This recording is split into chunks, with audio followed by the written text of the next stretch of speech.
Hello दोस्तों, तो चलिए शुरू करते हैं नागराज की अगली कॉमिक्स प्रलयंकारी नागराज में। लेखक राजा, कला दिग्दर्शक प्रताप मलिक, चित्रकार मिलिंद मलिक, विनय कुमार, संपादक मनीष गुप्ता। खूनी जंग में आपने पढ़ा न्यूयॉर्क के विलियम का खात्मा करने के बाद अब नागराज को सीमैन की तलाश थी। न्यूयॉर्क में उसके दोस्त डॉन ने उससे बताया कि मोंट कार्लो में गैम्बलिंग फाइट का संचालन डिसिल्वा ही उसे सीमैन तक पहुंचा सकता है। नागराज मोंट कार्लो के विमान पर सवार हुआ, लेकिन किन्हीं अज्ञात लोगों ने उसे उड़ते विमान से पेरिस शहर के ऊपर ही कूदने पर मजबूर कर दिया। लेकिन नागराज नाग छतरी की मदद से बच गया। पेरिस के गैम्बलिंग फाइट कैफी को हराकर वह डी सिल्वा तक पहुंचता है। डी सिल्वा उसे सीमैन से मिलाने के लिए अपने साथ मोंट कार्लो लेकर पहुंचता है। उसे एक होटल में ठहरा कर गायब हो जाता है। नागराज जिस समय होटल में के रेस्तरां में बैठा दूध पी रहा था, मोंट कार्लो का तूफान हंटर वहां आकर उसे ललकारता है। दोनों में जमकर लड़ाई होती है। अंत में नागराज एक टेलीविज़न उसके गले में डालकर भाग जाता है, और जब हंटर ने टेलीविज़न सिर से निकाला, कहाँ गया कायर। नागराज को गायब देखकर वह होटल से बाहर निकल गया। बाहर आकर हंटर ने ऊपर देखा, नागराज रेंगता हुआ होटल के छत की ओर जा रहा था। फिलहाल उससे बचने के लिए तो भागना ही पड़ेगा। कहाँ जाता है मच्छर, मैं भी ऊपर आता हूँ। अगले ही पल हंटर होटल की लिफ्ट में सवार हो गया। हंटर जब छत पर पहुंचा, नागराज 25 मंजिल होटल के छत की रेलिंग पर चढ़ा हुआ था। हंटर को देखते ही वह वापस नीचे की तरफ रेंगने लगा। हंटर भागता हुआ रेलिंग तक पहुंचा। भागता कहाँ है कायर, मैं तुझे जिंदा नहीं छोड़ूंगा। तब तक नागराज आधा रास्ता तय कर चुका था। हंटर लपक कर पानी की बड़ी टंकी के पास पहुंचा। अगले ही पल टंकी उसके हाथ में थी, इसके नीचे दबकर उसकी चक्री बन जाएगी। नागराज जब नीचे पहुंचा, उसे दीवार पर रेंगता देख वहां भीड़ लग गई। तभी भीड़ को चीरती हुई टीना उसके पास पहुंची। तुम यहाँ, जल्दी मेरे साथ आओ, यहाँ बातें बाद में करेंगे। नागराज टीना के साथ कार में बैठा। तुम यहाँ कब पहुंची? आज ही। टीना ने कार आगे बढ़ा दी। कार के आगे बढ़ते ही नागराज के ऊपर फेंकी गई टंकी सड़क से टकराई। पानी के जबरदस्त धक्के से कार को भी हिला दिया। ओह, यह क्या हुआ? लगता है यह भी हंटर की ही शरारत है। टीना ने कार वहाँ से निकाल ली। नागराज, यह तुम किस चक्कर में फंस गए हो? जब मैं होटल में पहुंची, तुम हंटर के सिर पर टीवी मार रहे थे। टीना, मैं यूरोप यहाँ के आतंकवादी सीमैन को खत्म करने आया हूँ। इसी सिलसिले में मैं डिसिल्वा के साथ यहाँ आया था, और यह तो शुरुआत है प्रलय की। तो इतना जो कुछ तुमने किया, क्या सब सीमैन से मिलने के लिए? हाँ टीना, लेकिन तुम यहाँ कैसे पहुँची? कल मोंट कार्लो में हुए धमाके से जो मंत्री मरा, मैं उसी की खोजबीन के लिए यहाँ पहुँची हूँ। वह धमाका बारूदी सुरंग का था, जिसमें सीमैन का ही हाथ है। यानी हम दोनों एक ही डाल के पंछी हैं। अचानक टीना चौंकी। सामने से आता ट्रक तूफानी गति से कार की ओर ही बढ़ रहा था। नागराज, मुझे इसका इरादा ठीक नहीं लगता। हाँ टीना ने कार को बचाने का भरसक प्रयत्न किया, लेकिन ट्रक कार को टक्कर मारकर ही आगे निकला और कार खाई में गिरती चली गई और एक पेड़ से टकराकर रुक गई। नागराज और टीना दोनों बेहोश हो चुके थे। तभी वातावरण हेलीकॉप्टर की आवाज़ से गूंज उठा। आसमान पर मंडराता हेलीकॉप्टर कार के ऊपर स्थिर हो गया। फिर उसमें लटका शिकंजा नीचे आने लगा और कार की छत पर जम गया। फिर शिकंजा कार समेत ऊपर उठने लगा। कार के जमीन से उठते ही हेलीकॉप्टर कार को लेकर आगे बढ़ने लगा। कुछ देर बाद हेलीकॉप्टर समुद्र के ऊपर मंडरा रहा था। गहरे समुद्र के ऊपर पहुंचकर शिकंजा खुला। कार समुद्र में जा गिरा।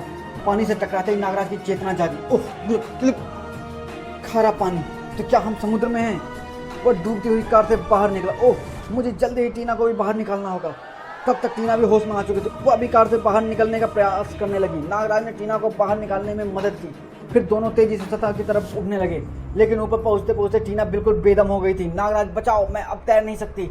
हिम्मत रखो टीना, मैं जो तुम्हारे साथ हूँ। नागराज ने टीना को संभाला और अथाह समुद्र में अज्ञात दिशा की ओर तैरने लगा। कई घंटे तैरने के बाद दूर एक जहाज नजर आया। आहा, इस जहाज पर जरूर मदद मिलेगी। नागराज, क्या हम बच पाएंगे? कुछ ही घंटे की तैराकी के बाद नागराज जहाज तक पहुंचने में सफल हो गया। उसने नागरस्सी छोड़ी और टीना के साथ ऊपर उठने लगा। ओह नागराज, तुम महान हो।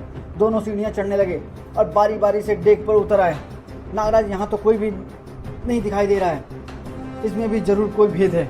और नागराज की बात पूरी होते ही एक मजबूत जाल उन पर आकर आ गिरी। ओह, अगले पल कई सशस्त्र गार्डों के साथ डिसिल्वा ने वहां प्रकट होकर नागराज को चमत्कृत कर दिया। कोई गलत हरकत ना करना नागराज, तुम अब सीमैन की कैद में हो। मैं जानता था कि तुम सीमैन के वफादार कुत्ते हो, लेकिन इस समय एकाएक तुम्हें इस जहाज पर देखकर मैं हैरान हूँ। हैरान मत हो, यह सीमैन का जहाज है, और यही नहीं, मोंट कार्लो की हर चीज़ एक तरह से सीमैन की ही है। गार्ड्स इन्हें पिंजरे में बंद कर दो। कुछ देर बाद जहाज उन्हें लेकर पोर्ट तक पहुंचा। कुछ ही देर में वे डी सिल्वा के साथ सीमेन के हेडक्वार्टर की तरफ बढ़ रहे थे। नागराज, तुम्हारी ख्वाहिश पूरी होने जा रही। हाँ टीना, इसलिए मैं शांत बैठा हूँ। कुछ ही घंटे के सफ़र के बाद वे सीमेन के सामने थे। निश्चय ही तुम बहादुर हो नागराज। हमने तुम्हें उड़ते प्लेन के से नीचे फेंकवाया, तुम बच गए। सोलो और हंटर जैसे महान योद्धाओं के चंगुल से भी बच निकले और फिर एक्सीडेंट के बाद तुम समुद्र से भी वापस आ गए। आज हम मान गए कि वाकई विलियम सांगो, बुलडॉग आदि सुरमाओं की टक्कर किसी शेर से हुई थी। शेर नहीं, नागराज हूँ मैं। मेरे आगे कोई भी समाज का दुश्मन मच्छर की हैसियत रखता है। तुम भी बहुत बोलते हो तुम। मैं 5 तारीख को इंडिया जा रहा हूँ। वहाँ प्रोफेसर नागमणि से भी मिलूंगा तुम्हारे मस्तिष्क को दोबारा कैद करवाने के लिए। तुम इंडिया किस लिए जा रहे हो? वहाँ के खूंखार आतंकवादी संगठन टेरर को अत्याधुनिक बारूदी सुरंग सप्लाई करने। इस सुरंग का प्रयोग वह आने वाले कुंभ के मेले पर करेगा। यह सुरंग एक निश्चित समय पर ही फटेगी, तब जबकि मेले में लाखों लोग होंगे। नहीं नहीं, तुम ऐसा नहीं करोगे। ऐसा ही होगा नागराज, और तब तक तुम मौत की कोठरी में कैद रहोगे। और हाँ, अगर तुमने इस बीच वहाँ से निकलने की कोशिश की तो सीमेन मोंट कार्लो के निवासियों को एक बेहतरीन तोहफा पेश करेगा। नागराज का खून, हाँ तुम्हारा खून बरसेगा मोंट कार्लो के ऊपर। ले जाओ इसे। सीमेन के आदेश पर उन्हें जाल से मुक्त करा दिया गया। चलो, कोई गलत हरकत न करना, वरना लड़की को गोली मार दी जाएगी। हंटर उन्हें एक गोल इमारत के पास ले आया। नागराज, यह है मौत का किला। इसमें प्रवेश करने के बाद बिना सीमेन की आज्ञा के हवा भी वापस नहीं आ सकती। सब तेजी से इमारत में प्रवेश कर गए। आगे उन्हें कई स्टेन गनधारियों का सामना करना पड़ा। नागराज जी सैनिक मेरे अलावा किसी को भी देखते ही गोली चला देते हैं। मोड़ घूमते ही सामने दीवार नजर आएगी। हंटर के बटन दबाते ही दीवार फर्श में समा गई। उनके आगे बढ़ते ही दीवार फिर ऊपर आ गई। क्या यह सुरंग कभी खत्म भी होगी? अचानक हंटर रुक गया। नागराज, जानते हो यह क्या है? नहीं। उसने एक गन की गन ली और तालाब में डुबो दी। तेजाब के तालाब में डूबते ही गन पिघल गई। देखा इसका हंस कैसे पिघल गई यह तालाब में डूबकर। इससे आगे कैसे जाएंगे हम? तब हंटर के हाथों में थमे रिमोट कंट्रोलर का एक बटन दबाया और तेजाब के उस तालाब पर शीशे का एक पुल बन गया। पुल पार करके वे दीवार के पास पहुंचकर रुक गए। हंटर ने रिमोट कंट्रोलर का बटन दबाया। दीवार एक तरफ फट गई। सामने लिफ्ट नजर आने लगी। सब लिफ्ट में सवार हो गए। लिफ्ट उन्हें लेकर चल पड़ी।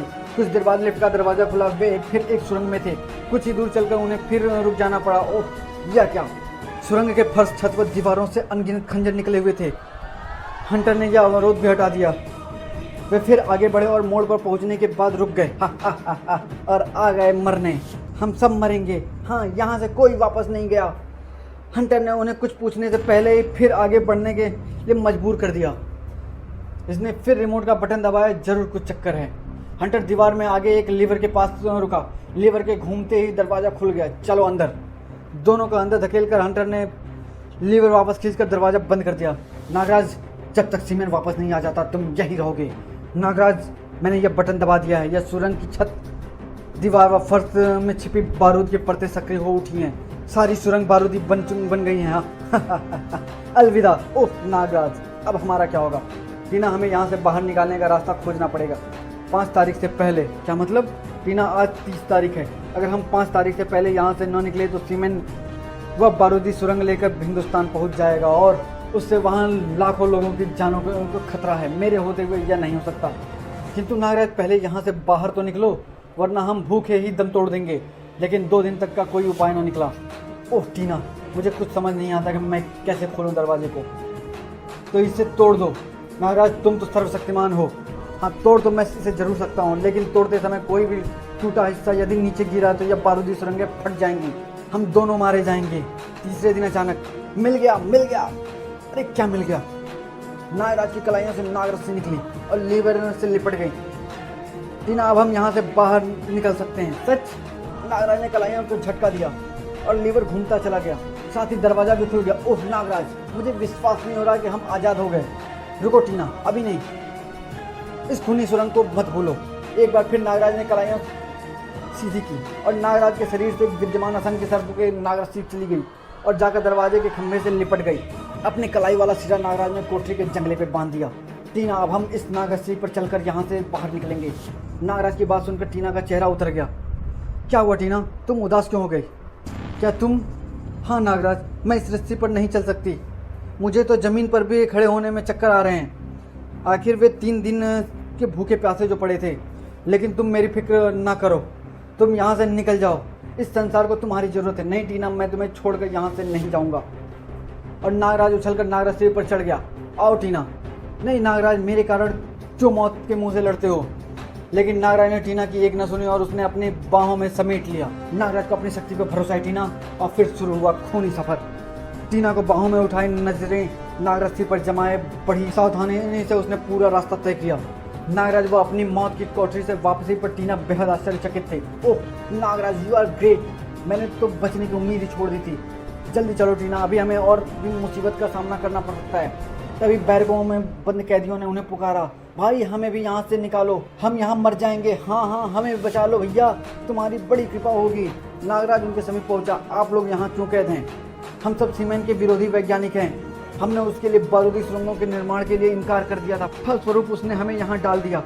कुछ तो भूख से तड़प कर मर गए, कुछ डर कर सीमेंट से समझौता कर बैठे। अब हम तड़प तड़प कर दम तोड़ देंगे।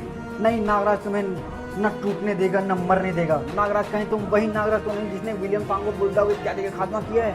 नागराज ने अपने असीम शक्तियों का प्रयोग से जंगले को उखाड़ दिया।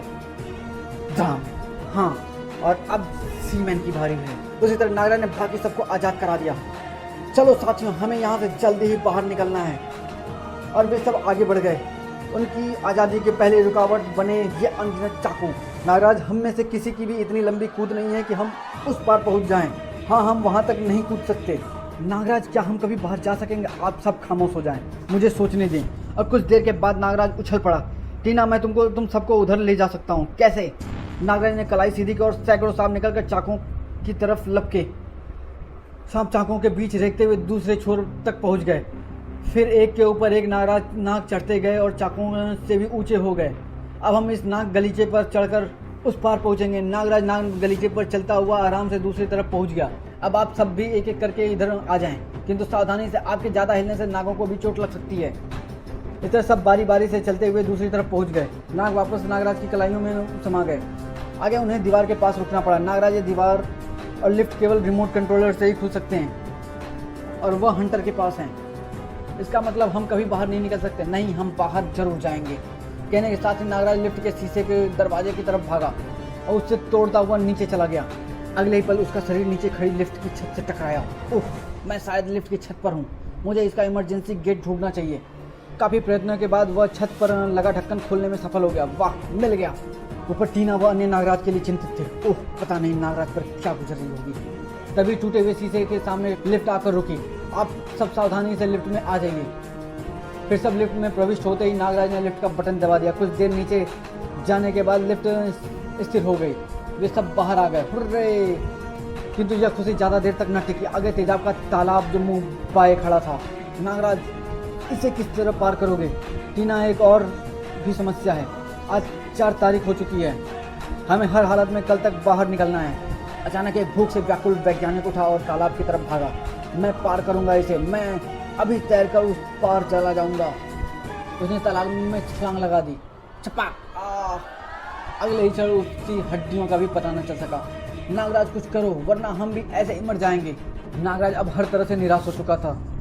अब तो गुरु गोरखनाथ जी ही रक्षा कर सकते हैं। अचानक उसके कलाइयों से नागनाथ एवं नागानाथ के नेतृत्व में बहुत से नाग निकले। नागानंद, नागनाथ और नागरस्सियों के रूप में तालाब के उस पार उड़ गए। फिर दूसरी तरफ किनारे यहाँ पर मौजूद कुंडों से लिपटकर अब क्या होगा। और नागरस्सी का अंतिम सिरा इस तरफ के किनारे पर लगे कुंडों पर लिपट गया और तेजाब के तालाब पर नाग एक पुल बनाने लगे। कुछ ही क्षणों में पुल बनकर तैयार हो गया। वाह, नागानंद और नागनाथ ने हमारे बचाव का कितना उम्दा रास्ता निकाला है, यह नाग पुल बनाकर। कुछ ही पलों में वे सब तेजाब का भयानक तालाब पार कर गए थे। फिर रे नागराज, अगर तुम न होते तो हम कभी इस सुरंग से बाहर निकलने की सोच भी नहीं सकते थे। नागराज ने कलाइयाँ सीधी की और नाग वापस उसके कलाइयों में समाने लगे। सब गुरु गोरखनाथ की कृपा है। कुछ क्षणों उपरांत वे दीवार के सामने खड़े थे। टीना, यह दीवार पार करना कोई मुश्किल कार्य नहीं है। पहले मैं इस तरफ जाऊंगा, फिर तुम सब नागरस्सी के सहारे उधर कूद जाना। नागराज दीवार पर चढ़ गया और दूसरी तरफ कूद गया। फिर नागराज ने नागरस्सी छोड़ी। नागरस्सी के सहारे दीवार पर चढ़कर वे सब दूसरी तरफ कूद गए। टीना, ध्यान से, इस मोड़ के दूसरी तरफ गनमैन है, खामोशी से चलना, कोई आवाज़ न निकले। इधर सीमेंट के सैनिक मुस्तैदी से पहरा दे रहे थे। कब से यहाँ यूं ही दिन रात पड़े हैं हम, किसी काम तो आते नहीं, बेकार पड़े रहते हैं। हाँ भाई, यहाँ तक तो कोई आ ही नहीं सकता। तभी उन्हें बहुत से सांपों ने घेर लिया। सांप सांप सांप। कुछ ही देर बाद ओह, यह सब तो मर गए। इंसानियत के दुश्मन जो थे, मौत के किले से बाहर निकलकर वे एक इमारत के सामने पहुंचकर रुक गए। नागराज, यह सीमेंट का बारूदी सुरंग का कारखाना है। प्रोफेसर, फिर तो हम बिल्कुल सही जगह पहुंचे हैं। सुरंग के सैनिकों की स्टेन गनों की मदद से उन्होंने कारखानों के पहरेदारों को जमकर मुकाबला किया। अब कुछ ही देर बाद पहरेदारों पर काबू पाकर वे कारखाने में प्रविष्ट हो गए। प्रोफेसर, क्या ऐसा हो सकता है कि यहाँ पूरा कारखाना 1 घंटे बाद इसी बारूद से ध्वस्त हो जाए? हाँ, हम ऐसा कर सकते हैं। सभी वैज्ञानिक तेजी से कार्य में जुट गए। तभी वहाँ भागते हुए कदमों की आवाज़ गूंजने लगी। अगले पल उन्हें डी सिल्वा व उसके आदमी साथियों ने घेर लिया। पकड़ लो इन सबको। किंतु इससे पहले कि कोई भी अपना जगह से हिलता, नागसेना के जहरीली नागों ने उन्हें डसकर यमपुरी पहुंचा दिया। अपने सिपाहियों को मरता देखकर डी सिल्वा कांप उठा। नागराज, मुझे माफ़ कर दो, मुझे मत मारना, मैं तुम्हारा गुलाम हूँ। नहीं नागराज, गद्दारों व मौत से डरने वाले कायरों को कभी माफ़ नहीं करता। कहने के साथ ही नागराज ने डी सिल्वा के चेहरे पर अपने मुंह से जहरीली फुंकार मारी और अगली सांस डी सिल्वा के जीवन की आखिरी सांस बन गई। तभी कारखाने में इंजन का तेज शोर उठा और अगले ही क्षण हंटर की मोटरसाइकिल वहीं आकर रुकी। वह मोटरसाइकिल उतर कर गरजा, नागराज, इन्हें मारकर यह न समझना कि तुम जीत गए। मैं अकेला ही तुम सबके लिए काफ़ी हूँ। और अगले ही पल हंटर के जोरदार वार ने जहाँ नागराज का सिर झन्ना दिया, वहीं उसके दिमाग में एक विचार भी आया। उसने नीचे रखी वेल्डिंग मशीन को चालू किया और तार लेकर हंटर के सामने कूद पड़ा। उस आग की प्रचंड गर्मी ने हंटर के बख्तर बंद के बुरी तरह गर्म कर दिया। हंटर बुरी तरह झुलसने लगा। हंटर ने बचने का बहुत प्रयास किया, किंतु मुझे मत मारो नागराज, नहीं, तुम्हें जीने का कोई हक नहीं हंटर। फिर वह जमीन पर गिर गया और तड़प तड़प कर मर गया। ये तो मर गया लगता है नागराज। हाँ टीना, नागराज, हमने प्रबंध कर दिया है। ठीक 1 घंटे बाद यहाँ विस्फोट होगा, जिससे यह पूरी इमारत ध्वस्त हो जाएगी। ठीक है, बाहर 2 हेलीकॉप्टर खड़े हैं। आप सब टीना के साथ एक हेलीकॉप्टर में यहाँ से निकल जाएं। मैं सीमेंट को लेकर आता हूँ। नागराज ने सीमेंट को हर जगह तलाशा, किंतु वह उस जगह कहीं नहीं मिला। अंत में वह सीमेंट के कंट्रोल रूम में आ पहुंचा। कहाँ छुप गया कमबख्त। तभी सीमेंट नागराज के पीछे प्रकट हुआ। नागराज, तुमने मुझे बहुत नुकसान पहुंचाया है, मैं तुम्हें खत्म कर दूंगा। और सीमेंट ने गोलियां चला दी, किंतु नागराज मुस्कुराता हुआ उसकी ओर बढ़ता रहा। नागराज पर गोलियों का असर क्यों नहीं होता है? पढ़ें कॉमिक्स। नागराज पर गोलियों का कोई असर न होता देख सीमेंट ने हथगोला निकाल लिया। कमाल है, इस पर गोलियों का कोई असर नहीं हुआ। नागराज, तुम गोलियों से तो बच गए, किंतु इस हथगोले से तुम कभी नहीं बच पाओगे। फिर उसने गोला नागराज पर उछाल दिया। दाम! हथगोला जमीन से टकराया, परंतु नागराज उससे पहले ही वह जगह छोड़ चुका था। नागराज का कोई भी बाल बाका नहीं कर सका, और इससे पहले कि सीमेंट कुछ और शैतानी हरकत करता, वह नागराज के जकड़ में आ चुका था। नागराज सीमेंट को लेकर हेलीकॉप्टर में पहुंचा। कुछ ही क्षणों में हेलीकॉप्टर आकाश की ऊंचाइयों में उड़ रहा था। सीमेंट, आज 5 तारीख है और तुम भारत नहीं बल्कि पेरिस की जेल में जा रहे हो। नागराज, सीमेंट जिया है शान से और मरेगा भी शान से। वह उठा और हेलीकॉप्टर के द्वार से बाहर कूद गया, किंतु अभी भी वह नागराज के बंधक में बंधा हुआ था। फलस्वरूप वह हेलीकॉप्टर के नीचे लटका रह गया। तभी उसका शरीर एक कारखाने की ऊंची चिमनी से टकराया। उसके शरीर के चीथड़े उड़ गए। आज वाकई मोंट कार्लो पर खून की बारिश हो रही थी, लेकिन नागराज के खून की नहीं, सीमेंट के खून के। समाप्त। तो धन्यवाद दोस्तों, मिलते हैं नागराज की अगली कॉमिक में।